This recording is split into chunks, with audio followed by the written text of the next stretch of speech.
The Ron Van Dam Show is not the only cool and entertaining thing that Ron does. He also, well, there's the thing that, no wait, that's not him. Damn. I guess this is it. It's a good thing someone's listening. This is the Ron Van Dam Show on New England Broadcasting. The following programming is EI, educational and informative. I don't think so. Good morning, good afternoon, good evening, good night. It's the Ron Van Dam Show. Thank you very much. Hold on tight, things can get a bit weird, if you like that sort of thing.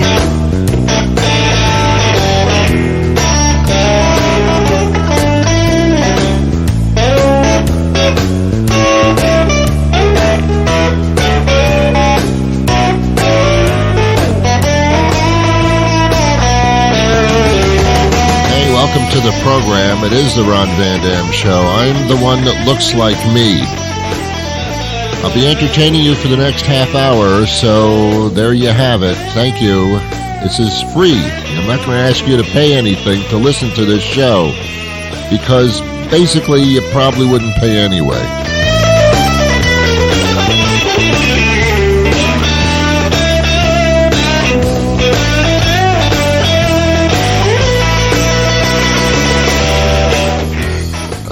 I've been doing this show for over 30 years. I started doing this show when I was 2 years old.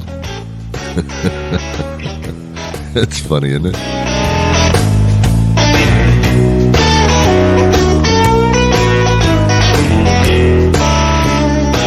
All right. Theme music by Jason Shaw. Thank you, Jason. Opening stuff and comedy writing by John Shanahan. Interviews set up because of my ineptitudes by Nicole Reed. Others contribute to the program. Some of them contribute jokes. Some of them contribute urine. Yes. Did you ever take a urine test? I'm up all night studying. Let's see, how do you do this? Yeah. When I get a blood test, they also ask for a sample of my urine. And I'm thinking, well, what do you want a sample for? Let's do a whole glass. Come on, man, I'm not cheap. Plenty of urine for everybody. I'm buying around for everybody here. It's so embarrassing to do the urine sample. Am I embarrassing you, by the way? Is this something you can't handle? Is it too soon? Some people say, Ron, why are you talking about urine on a talk show? Come on, grow up. I did go for my annual blood test recently. I talked about a few days ago that I was setting this up. And yeah, so I go down there and they're confirming my name and my birth date and where I live and how many times a week I shower and all that stuff. And then they hand me a little plastic jar and a bag. And I'm thinking, this is cool. You get a blood test, they give you like a little alcohol in a flask. This is pretty cool. No, apparently not. She says, you can go into the bathroom over there. We need a urine sample. And, they're going to perform a urine test on me. Oh, my God. What did I have yesterday that could contaminate the very urine that I walk on? So I go into the little room and I stand there with, is this bothering you in any sense? Should children be in the room when I'm telling urine stories, urine tales from the past? Should people be in the room when I'm doing this? Should any people be in the room? Should children be in the room? Should sensitive people be in the room when I'm talking about urine tests and urine samples? It's just not right. Who does something like this? I don't think Martha Stewart ever did a show about testing your urine. I don't think she did. She did a lot of shows about baking pies and making wonderful summer salads. But talking about urine tests, I don't think so. I bet she had a lot of them when she was in prison, huh? I bet she did. Anyway, so I go into the bathroom and I noticed that I got enough to fill a gallon, you know? So here's the embarrassing part is handing the little jar in a little bag back to the receptionist. And I'm thinking, what kind of job did this woman have? She sits behind a desk, asks people personal questions, and retrieves little plastic jugs of urine from them. Ew. Ew. What do you do for a living? I'm a urine collector. Oh my. And who are the people that are testing the urine? Are there urine testing machines or something? There must be. I can't imagine how you do this. I don't, how do you test it? This one's a little salty. This one needs a little pepper and some oregano. Yeah, this one's a little off. Check the color, Bob. This one's a little too dark.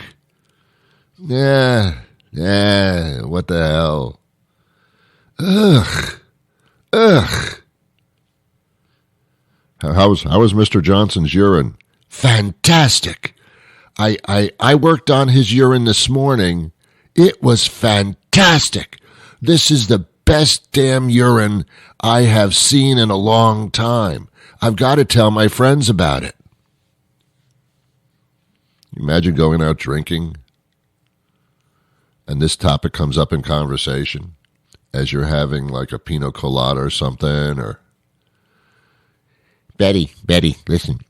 Last night, I got home. I could not sleep. Mr. Johnson's urine that I tested earlier that day, it was beautiful. I've never seen urine like this. Sweet, mellow, a wonderful bouquet. I didn't test the whole bottle, the whole urine sample. I swished it around the tube, and it was marvelous. It was marvelous. It coated the bottom of the test tube. It was marvelous. On the other hand, I've never gotten the results of a urine test that said your urine, unbelievably tasty. They don't do that. How is your urine? It's fine. What do you want? What do you want from me? What do you want from me? Ladies and gentlemen, nearly 8 minutes of talking about urine testing.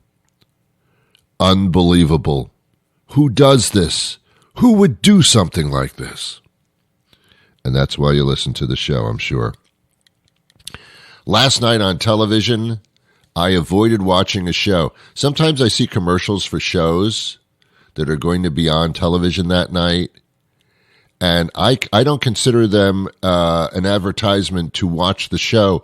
I consider them a warning not to watch them. And that's what happened yesterday. Robin Roberts, an interesting name in itself, she's with ABC, and she did a special last night. During prime time, she sat down with the Kardashians. You've got to realize all the Kardashians really are capable of doing is sitting down. I've never seen them do anything. They just sit down a lot. They should weigh 600 pounds apiece, have horrible physical attributes, but they look wonderful because they sit down a lot. Even when they exercise, they very passively do it. And there's always a bottle of wine in their hands or something. It's just, I don't understand the Kardashians. So Robin Roberts, I believe that's her name, she interviews the Kardashians. And get this, she interviews them about how difficult it is to be a Kardashian. Yeah, it looks really rough, honey. It looks really tough. I've got to sit down, and then I've got to sit down, and I've got to drink a little bit more wine, have a little caviar, and then I got to sit down. It's not easy. Don't give me that crap. There are people suffering, no food, no home. can't pay their rent, doesn't know where their next meal is coming from, and you're interviewing these rich bitches? And I don't dislike them just because they're rich. I dislike them because they're dislikable. I guess in the interview, they were going to also discuss, for some reason, why the Kardashians make incredibly horrible choices in who they marry. Oh, they marry all the time. It's in and out, like, I'll marry you. Let's get divorced like in 3 weeks. Okay, fine. Sounds good. It's weird. They marry very weird, unstable people. There's literally something wrong with them. We just can't figure out what it is.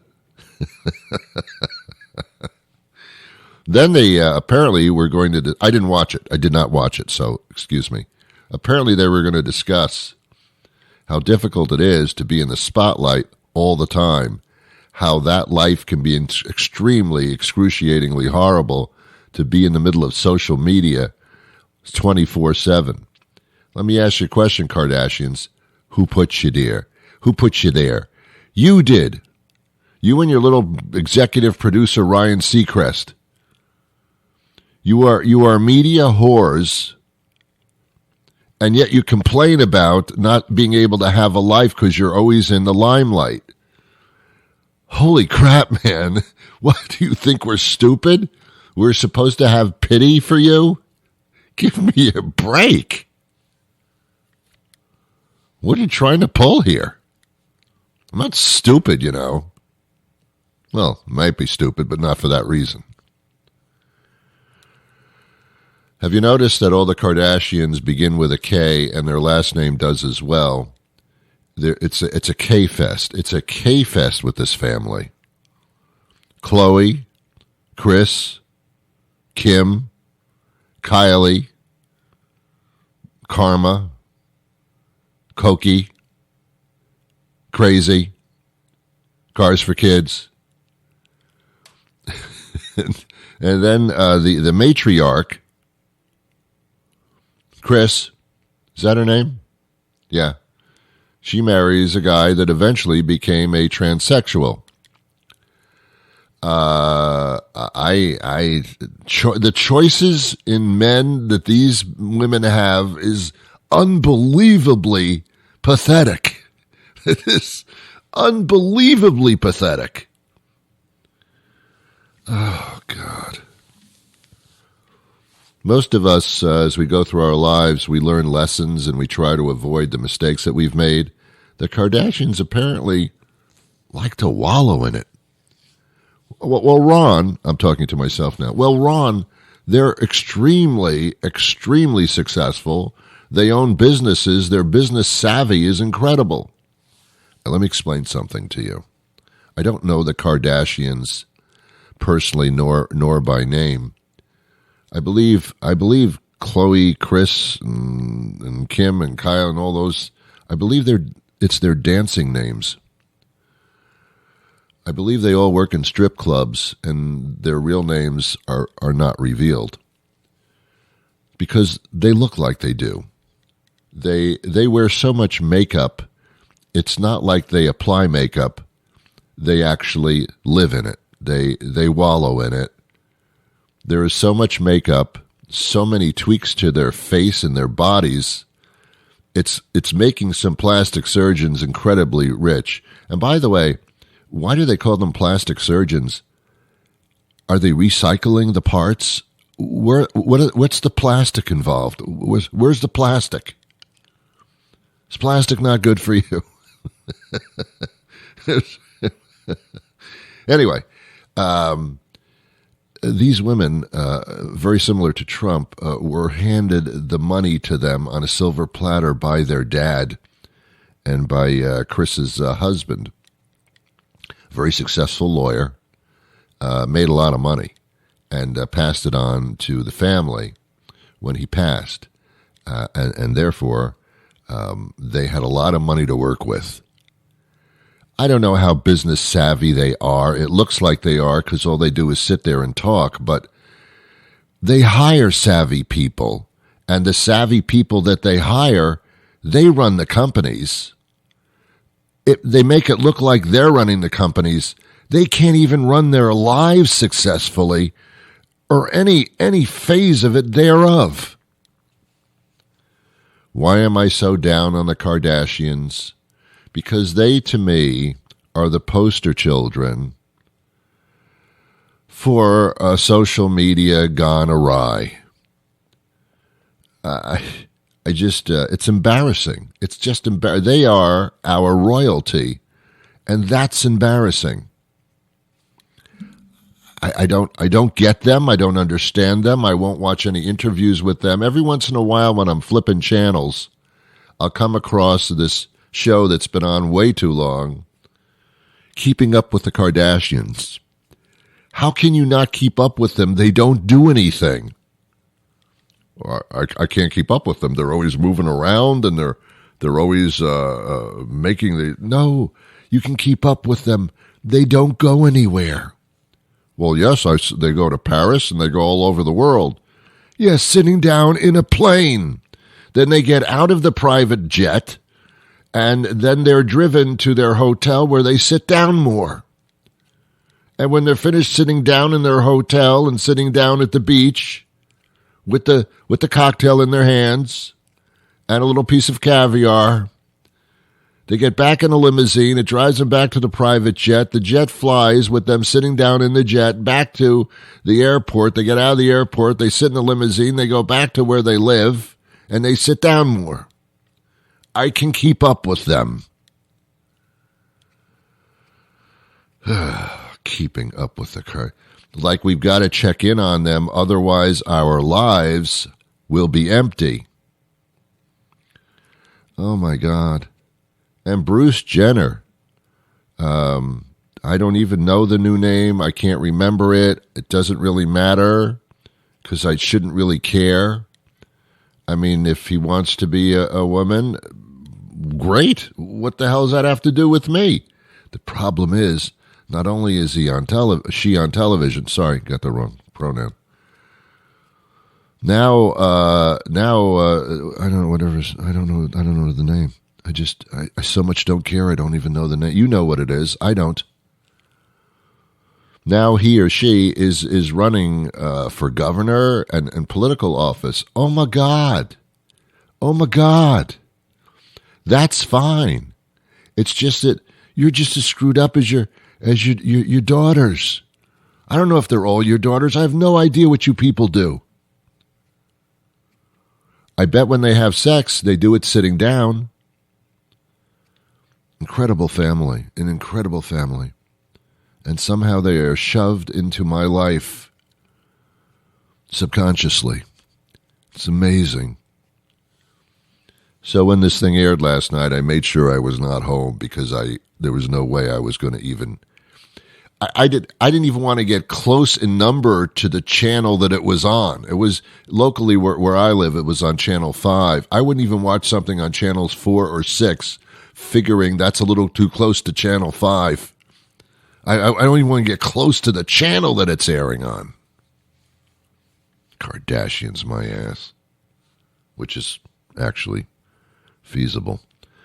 All right, let's move on. I have a very interesting guest coming up momentarily on the big program.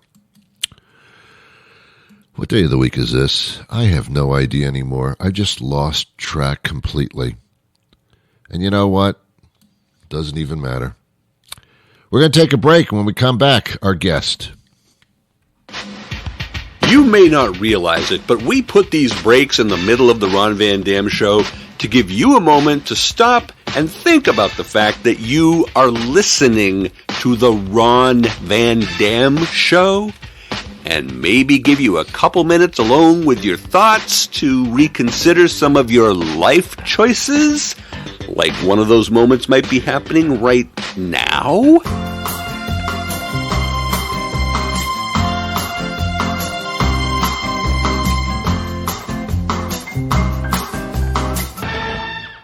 Are you still here?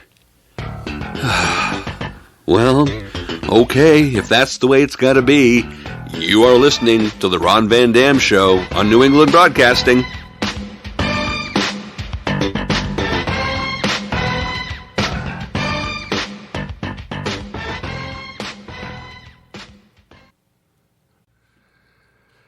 Gordon Postill joins us now. A very interesting story called A Longshots Story. It's great. Thank you for joining us today, Gordon. Hey, a real pleasure to be with you, Ron, and your listeners. I'm always intrigued and motivated by stories that show that we all have our problems and our considerations, but we can turn them around if we have the strength to do so and just open our eyes to make the correction. And that's what your story is about. So let's get into it. Apparently there was a time in your life when things were not going too well. Well, they were going pretty well for a while until they weren't going well. Oh, there you go. But basically my book is about a transformation that took place between 1970 and 1980, a decade basically from 21 to 31. I was on the verge of failing a second straight year at a pretty prestigious university in Kingston, Ontario, Canada. And, just really a 3-year debauched period, endless thrills and delights that were really on life support at that point, and found myself jumping from chunks of ice on Lake Ontario as the big ice was breaking up, and riding ice floes, really didn't care whether I lived or died, and that was really the beginning of the descent into the abyss, which took me to the nickel mines as a driller in northern Ontario, to unemployment, to a couple of run-ins with the law, to security guard jobs, until out of the blue, and I was a long-standing non-churchgoer, a call to ministry occurred in October 76. I felt this incredible wave of love sweep over me, swept me to my knees. My friends and family thought I'd lost my mind. But I trusted that experience, and I ended up enrolling in seminary in Toronto. I went there from 77 to 80. A really renowned church ended up endorsing me, and I had an incredible amount of support. And so basically in that 10-year period, I went from riding ice floes on Lake Ontario to being ordained by the United Church of Canada. Yeah. Yeah, now you're a reverend doctor, so congratulations. That's certainly very different. My book is really, and people have told me it's very inspiring. I actually set out to write it for myself, and then because of what friends and family told me, I ended up deciding to have it published. And I've had really a rich life beyond measure. Unfortunately, my soulmate, my wife of almost 38 years, Robin, just a truly beloved soul. She developed early onset Alzheimer's and started showing symptoms in 2014, 2015. So after 35 years of ministry, most of which was hospice work, I retired to care for her, which I did for 6+ years. She mercifully died in January of 2021 before she had to linger with a quality of life that would have been, really unacceptable. But, all in all, Ron, I just feel this underlying sense of gratitude for how my life has been touched by grace and by, goodwill and hope. And my book is really about second chances, we all need, or many of us need second chances. Some of us need 3 or 4 or 5 chances, but my book is really about never give up hope. Yes, a very interesting progression in your life. The lesson is also that life is not easy. There are stumbling blocks of plenty involved in them, and it's the way that you maneuver those hurdles that makes you, feel like it's all worth it, and you actually found that and helped a lot of people during those 35 years on top of it.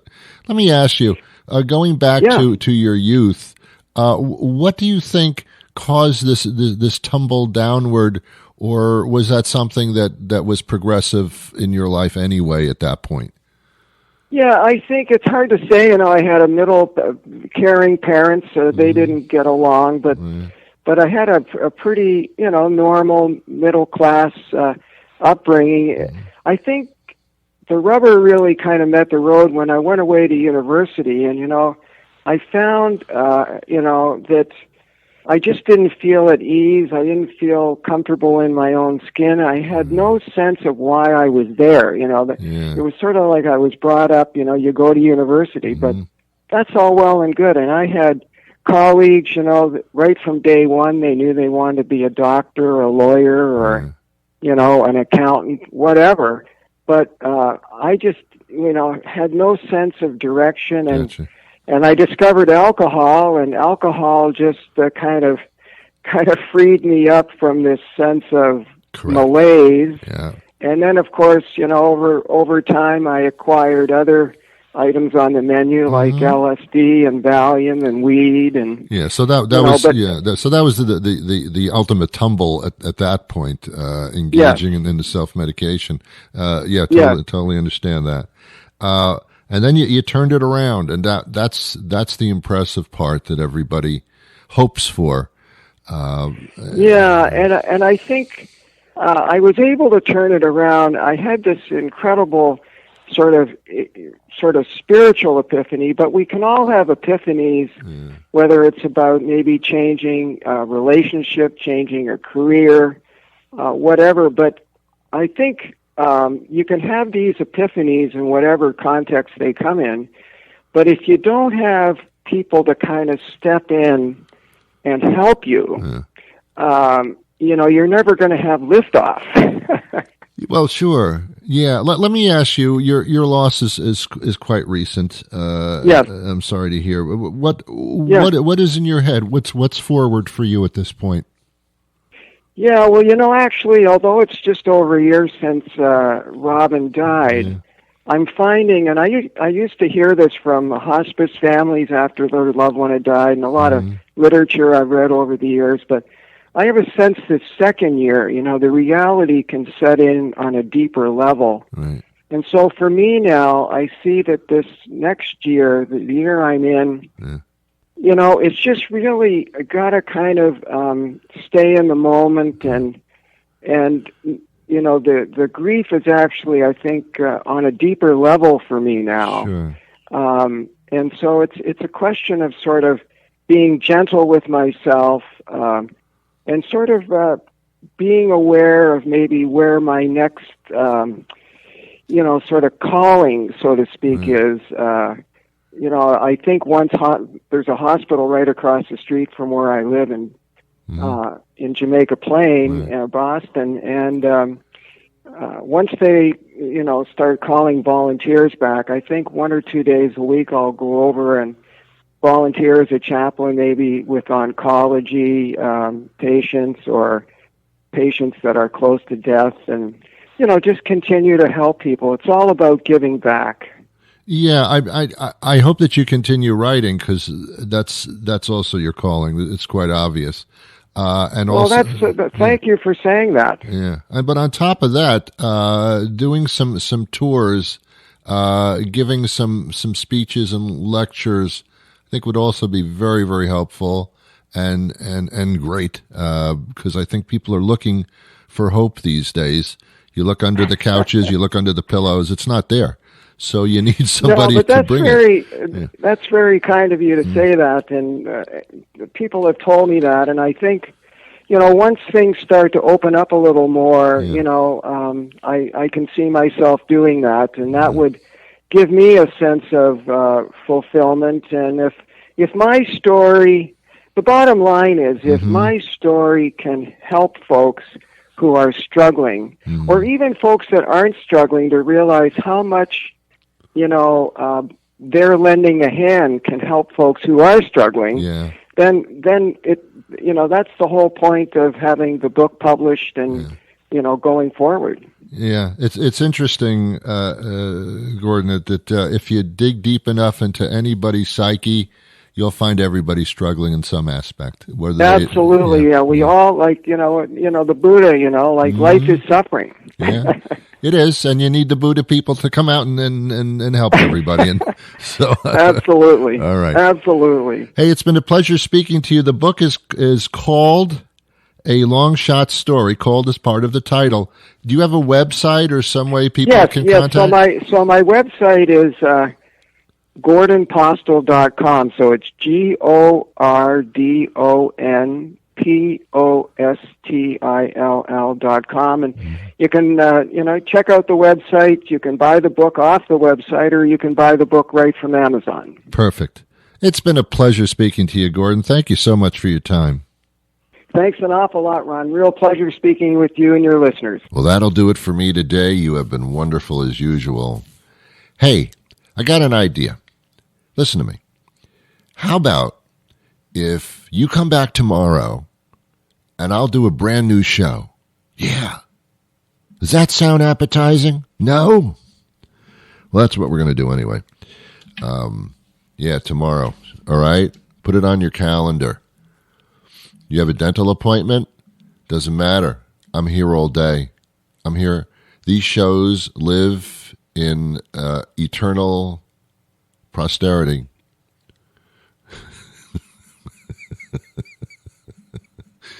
You can listen at any time to any one of these episodes. There's like over 2,000 of them. Talk about binge listening. You could listen until you die. There's so many of them. So don't complain to me that there aren't enough of these things. There are plenty. Almost as many episodes as Keeping Up with the Kardashians, which I still refuse to watch. That show is so bad that it gives me reason to live, realizing that my life can't be that bad at all. If these little bitches are complaining about theirs, something's wrong. The universe has taken a turn for the worst, but I'm not involved in it, so I don't understand what's going on. Have yourselves a wonderful day. I wish you peace.